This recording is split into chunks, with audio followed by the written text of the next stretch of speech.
আমাদের মতো দুর্বল দেশের মানুষগুলোকে, ভিনদেশীরা, বিজাতিরা, তারা আমাদেরকে বিভক্ত করে এবং ডিভাইড অ্যান্ড রোল গেম তারা খেলে আমাদের ব্যাপারে। আমরা জানি সবাই, কিন্তু এরপরও আমরা ফাঁদে পা দিই। আমাদের মধ্যে তারা বিভক্তি সৃষ্টি করে, সেখানে সে তারা মনোবিধি মাতবরি করে, এবং আমরা কোমরটা সোজা করে আজ পর্যন্ত 50 বছর বয়স হয়েছে আমাদের, এই দেশটা আমরা এখনো দাঁড়াতে পারিনি। এর অন্যতম কারণ হলো আমাদের এই বিভক্তিগুলো, এই বিরোধগুলো, আমাদের এই পারস্পরিক যে লড়াই, এটা আমাদেরকে এগুতে। আল্লাহ সুবহানাহু ওয়া তাআলা আমাদের জন্য, বিশেষ করে ঈমানদারদেরকে লক্ষ্য করে, পরস্পরে ঐক্যবদ্ধ থাকা এটাকে আমাদের জন্য আবশ্যক করে দিয়েছেন, নির্দেশ জারি করেছেন। আর বিচ্ছিন্ন হওয়া, বিভক্ত হওয়া, এটাকে আমাদের জন্য হারাম করে দিয়েছেন। এই জন্য ঈমান সবসময় ঐক্যের আহ্বান করে, ঈমানদার সবসময় ঐক্যবদ্ধ থাকতে হয়, কারণ এটা ঈমানের দাবি।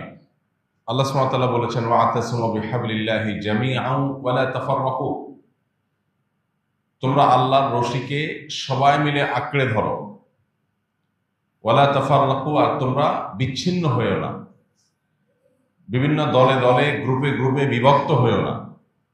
ওয়াযকুরু নি'মাতাল্লাহি আলাইকুম, আর আল্লাহর নিয়ামতের কথা তোমরা স্মরণ করো। ইয কুনতুম আ'দাআ, যখন তোমরা শত্রু ছিলে। নবী করিম সাল্লাল্লাহু আলাইহি সাল্লাম মদিনায় যখন এসেছেন, তার হাতে হাত রেখে তার প্রতি ঈমান আনয়ন করে ইসলামের সুশীতল ছায়ায় আসার আগে মদিনার মানুষদের মধ্যে যে বহুদা বিভক্তি ছিল, সেদিকে ইঙ্গিত করে আল্লাহ বলছেন, ইয কুনতুম আ'দাআ, স্মরণ করো সেই সময়ের কথা যখন তোমরা পরস্পর ভয়ঙ্কর শত্রুতায় লিপ্ত ছিলে। যুগ যুগ ধরে তোমরা এক গোত্র আরেক গোত্রের বিরুদ্ধে যুদ্ধে লিপ্ত ছিলে। ফাসবাহতুম ফাআল্লাফা বাইনা কুলুবিকুম, আল্লাহ তাআলা তোমাদের পরস্পর অন্তরগুলোকে মিলিয়ে দিলেন, অন্তরগুলোর মধ্যে পরস্পরের প্রতি সম্প্রীতি, সৌহার্দ্য এমনভাবে সৃষ্টি করে দিলেন।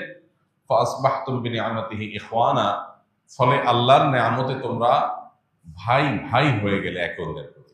এই আয়াত আমাদেরকে ঐক্যবদ্ধ থাকার গুরুত্বের প্রতি সুস্পষ্ট নির্দেশনা দেয়, এবং বিভক্তি সেটা যেন আমাদের জন্য কোনোভাবেই শোভনীয় নয়, সেটি বিষয় এখান থেকে পরিষ্কার বার্তা আমরা পেলাম। অন্য আয়াতে আল্লাহ বলেছেন, ওয়া আতিউল্লাহ ওয়া রাসূলাহ, তোমরা আল্লাহ এবং তার রাসূলের আনুগত্য করো।